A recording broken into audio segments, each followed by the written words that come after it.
What's up guys, my name is JDCut5 and welcome back to another episode of the F1 My Team. As you can see, we are customising our livery now. I thought a little bit of a change. I like to kind of change liveries throughout the season. I feel like keeping one livery, especially where other teams changing throughout the season also. I thought it was only right to do so. We went for a different design this time. You can see on the right hand side, you can see the previous design from what we were running at the start of the season. But now we are going to be changing it with another different design here. But we are still going to keep the same colour scheme, just different kind of ways that it will be displayed. We're still going to go for the green and black, but instead we're going to keep the white out and we're just going to go for green and black. I think it's more meaner in all honesty. I think it looks better with it. New sponsors that we will be developing soon, I think that will look better on there also, and I think the sponsors that we do have there on the moment fits better with the design, especially better on display. We're also going to be changing the way we look also, not in terms of the character that we've chosen this season, but more to do with the actual customization factors that we are able to implement. Obviously we can still choose with the helmets, the gloves, the things like that, and we unlock things as we go on in the series also. So I thought it was only right to be able to change what we look like in terms of the aesthetic looks and the customization. We only changed the gloves, just I feel like it was a nice kind of little subtle change because the actual suit works really well. Even though we've got white on the suit and the helmet, I think it suits better even though that we've got the green and black on the car. And then we've got these funky gloves that I've unlocked also, which look a really like splattered effect, and it was looked really cool, so I thought that would suit the car. So we're going to go straight into things, and we are racing in Canada this time, a big circuit, and I'm very much looking forward to it. Obviously, like usual, we're going to be implementing some practice programs and going from there. Always wise to be able to get used to the circuit. I was lucky enough to race it on breaking point, so I do have a little bit of know-how with the circuit this season. Obviously, if you've used the previous F1 games, you'll know anyway, but it's always nice to familiarise yourself with the circuit. We do some race strategies just to be able to see where we'll be at with the car. Obviously they're on the medium tyre, so we'll always be able to try and see what we are feeling like on this particular compound. I always change my setup, if you weren't aware also. I always change my setup to the track. I always give a top tip to other people that will be playing F1 or are new to the game, that it'll be wise to always kind of do your setup to the circuit that you're going to be racing on. All setups are different and the tracks differ also, so it's always nice to be able to kind of align the car with the track and go from there. Really fast through the speed trap, as you can see, charging 6 miles an hour as we get to the end of that particular straight, and we do put in some good laps in all honesty. Obviously it's like anything, practice is one of those, you can either be up there or not, but I don't feel like it determines your whole race weekend. I feel like it's just a ballpark for where we could be at. A really good start in all honesty, P3 in practice, and Liam Lawson getting a really good practice in with a P14. Obviously we only tried the medium tyre also, we didn't even try the soft, so even on the soft we could be faster, so we might have a good qualifying session under our hands in all honesty. I think that will be really good to be able to kind of get a decent way up the grid and hopefully be battling for a decent position. For whatever reason in qualifying, I just couldn't get used to the softer compound of the tyre. It felt fast, but I felt like there was areas that I needed to improve in. I have to take me about 3 laps to really acclimatise myself. As you can see, currently we're in P8, not the best of qualifying sessions. Purple sector 1 and a decent delta, but we're only just a kind of green delta as we go through that DRS section. Not much speed being gained, and the chicanes are really high. As you know, if you watch the Canadian Grand Prix where Max Verstappen nearly went into all that time, yeah, literally it's like a little ramp over the chicane. And a red sector in sector 2 as we look to try and improve it. And to be honest, this is probably the strongest part of the track that we was actually in. The straight speed works really well. When you got DRS, it felt like he was quick also, and you could always feel like even if he wasn't making as much time on the straight, you could go really late onto the brakes through the chicane and find yourself gaining enough time to say green delta there. So it'll be interesting to see where we fall out as we cross the checkered line, and that puts us up to P4 as it stands currently going into the qualifying. Unfortunately that didn't stick. P9 what we had to settle for, P21 for Liam Lawson. Really unfortunate to have the qualifying session that we did have, but yeah, it was just one of those. I didn't feel like I get used to the track too much. Here in Montreal, lights out is quickly approaching on this artificial island originally built for the World Fair in 1967. Now it's used for a World's Fair of a different kind. Ever since since Formula One first arrived here. We're back in Montreal for the Canadian Grand Prix. It's one of the fastest races of the season here at the Circuit Gilles Villeneuve, with around 60% of this 2.7-mile circuit taken at full throttle. There are 14 corners to navigate, the very last of which has its very own infamous history and could be the cause of a safety car today. Let's run you through the driver grid order for today's exciting race. A fantastic effort from Charles Leclerc yesterday, and it's put him on pole, just ahead of George Russell, who starts this event from P2. Looking at the rest of today's grid, we have Verstappen, Hamilton, Sainz, Perez, Norris, Fernando Alonso, Cook, Bottas, Albon, Oscar Piastri, Tsunoda, Stroll, Gasly, Magnussen, Joe, Hulkenberg, De Vries, Liam Lawson, Sargent, and Esteban Ocon lines up at the back of the grid. With preparations almost complete, let's head down to the track. And with me today, of course, is Natalie Pinkham. Why don't we kick off by discussing Max Verstappen? That was a solid result in the last race. Can they keep that momentum going this weekend? Well, there are never any guarantees in this business, but certainly the performance last time out will have boosted their confidence coming into this race. After the points finished last race, let's aim to keep that momentum going. So here we are then, we are primed and ready, getting the revs up to the limiter, and it is 5 lights out and away we go here in Canada. P9, as I say, we are past Alonso straight away. Really good start. Perez and Hamilton getting an awful start there. Not too sure if Perez was getting hold up by Hamilton, but that shows we are in now P6. So a 3-place improvement there as we completely do a little bit of Tokyo drifting through that corner. Unfortunately, we do let the place up to Lewis Hamilton. That corner, I really felt like I was struggling in qualifying and practice, and that shows it in the race. We go past Lewis Hamilton again there as we are literally hammering on the overtake. You can see the softer tyre is not warmed up whatsoever. It feels like an ice rink as it currently stands. But we are in P6. Norris has gone completely ahead of us, which is a bit of a worrying sight. And are we just going to be defending for these sort of positions in this kind of GP, if anything? As I say, lap 1 of 25 as we near the end of the first lap. Lewis Hamilton going on the left-hand side, so we're trying to get the outside line. I've got the inside, I'm early on the brakes. I kind of push him to one side and we nearly hit the wall also. But I think he kind of shies off of us more than anything, and we were able to gain a little bit of space between ourselves and the Mercedes. And it looks like to be that we're going to hold this line until the end of this lap. Lap 4 of 25 now, and we're still in the sort of same position. We have gained enough time on Norris though to get DRS. DRS activated after lap 3, and we are seeing ourselves in a little bit of a better position.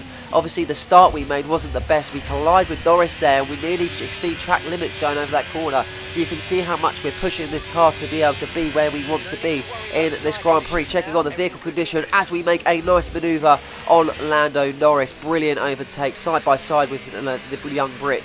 As we look to see now that corner, we're struggling so much on that corner, it's unbelievable. We have gained enough time, and look at that, Yuki Tsunoda out once again. I think that's 2 DNFs in a row, if I'm correct in saying. Poor performances from the AlphaTauri, and they're going to be looking to benefit a little bit better in the next round, hopefully. This is a really poor start for them. Lap 7 of 25, Hamilton still stays behind us. He's gone in front of Norris, so he's the one that's going to be chasing for the moment. He's definitely faster out of the McLaren as he looks to see if he can gain enough amount of time. You can see 2 behind me, looking a bit worrying in my rear view mirror as they both creep up on me, and he's going to get DRS also, so I think he's going to go past me. I don't have much overtake also.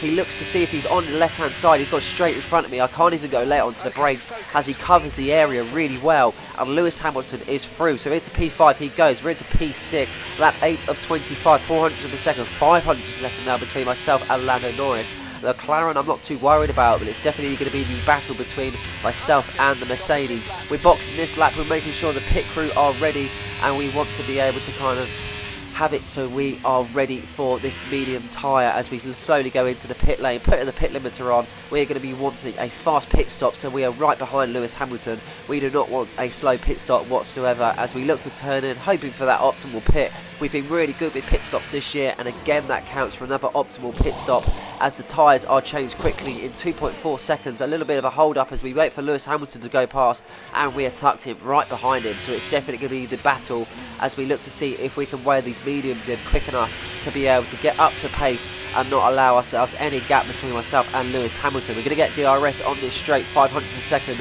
Keep your eye on the time as the time creeps up upon him, 300 per second, 200 per second. We're going to try and go onto the right hand side, go late onto the brakes. He's covering it as much as possible, but there is enough room for me to go late on the brakes and through the area of chicane, and through we go to complete lap 12 of 25. X amount of other people are pitting also, so we're going to make our way through the pack, and that puts us up to P6 with other people yet to pit also. So it's definitely going to be a kind of time will tell when they will pit and see if we move up the pack. Obviously we'll have other people in front of us, so it'll be interesting to see if we are able to make any sort of advantage on them. A massive train now, as you can see, Gasly, Russell, Bottas there. So I think Bottas is holding them all up, and this might benefit me in all honesty, because I'm not too sure who has pitted and who will fall out in front, and we are going to be fighting for a podium pace at the moment. Gasly's got the DRS and he's covering his area really well, but I'm pretty sure he's going to go into the pits, so that's not going to affect us through this corner. He goes straight through the pits, and I have to cut the corner myself because I wasn't too sure if he was or not. And yellow flag, something's happened, but safety car. Safety car deployed. Carlos Sainz is out the race. As you get a look back here, he's right behind us on that chicane. He goes over that and he goes straight into the wall, writing off the Ferrari for this session.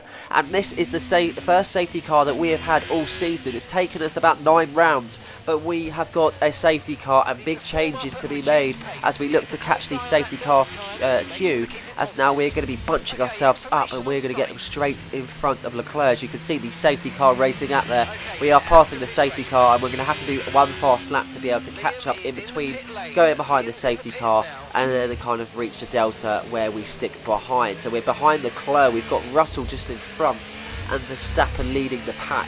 So as soon as the safety car goes in, at whatever moment, it will be on Verstappen to hold his line, and once we go over the checkered flag, it is go, go. Safety car in this lap, so we're preparing to get the tyres warm. Obviously we are on that set of mediums that we haven't really done many laps on in all honesty, so it'll be interesting to see if we are able to get these tyres up to condition and maybe, just maybe, make a move on Charles Leclerc. He is going to be fast though. We haven't got many laps to do it in also. Laps 16 and 25 now, so the safety car has hidden the pace in somewhat, but he has bunched us right up to Charles Leclerc. And as we go slowly down the straight, as you can see, Verstappen holding the line, prepare to resume racing, and away we go for the second time in this Grand Prix as we look to cross over the line. We're not going to get DRS just yet due to the incident. It will take a few laps to be able to get DRS enabled as we look to see we're right behind Leclerc, so we need to stick with Leclerc, hoping that basically it will be the factor of where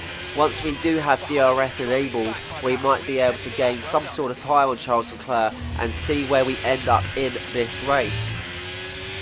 Moving on to lap 18 and 25, and I do believe after this lap we are going to be enabling DRS. We're still a decent bit behind Leclerc, so I think with the DRS it's going to help us loads, and we might push ourselves into third place. I'm not too sure.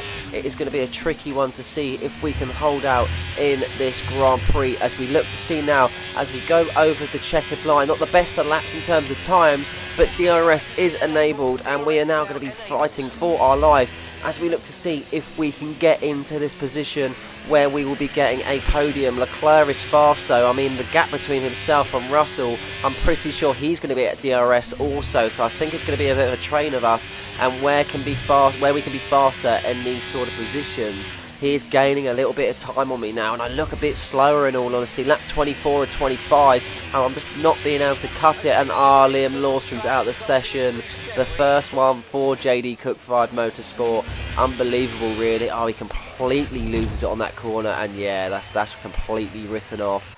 Liam Lawson out the session, an unexpected one in all honesty. He hasn't crashed all year, and that is going to be some reductions on the budget as we look to try and repair that car ready for the next Grand Prix. Lap 25 of 25, the final lap of the race, and I don't think it's going to be this time round, and honestly I think it is going to be a well fought race and some absolute drama that has been included in this Grand Prix, but I don't think it is going to be the one. I mean, to be honest, with battling Hamilton right behind us, so talk about trying to get third. We're going to have to worry about keeping fourth as Lewis Hamilton makes a pass now, and he looks very fast as I'm literally centimetres away from his rear end, as we look to see now if we can get DRS on that final bit of straight, and just maybe we can claim P4. Late on the brakes there, and we are wheel to wheel pushing him out, and we should be getting DRS on that bit of straight also, so we should have some sort of advantage because we have got clean air as we look to see if the flap opens, and yes it does. We've got DRS and we should be okay in all honesty,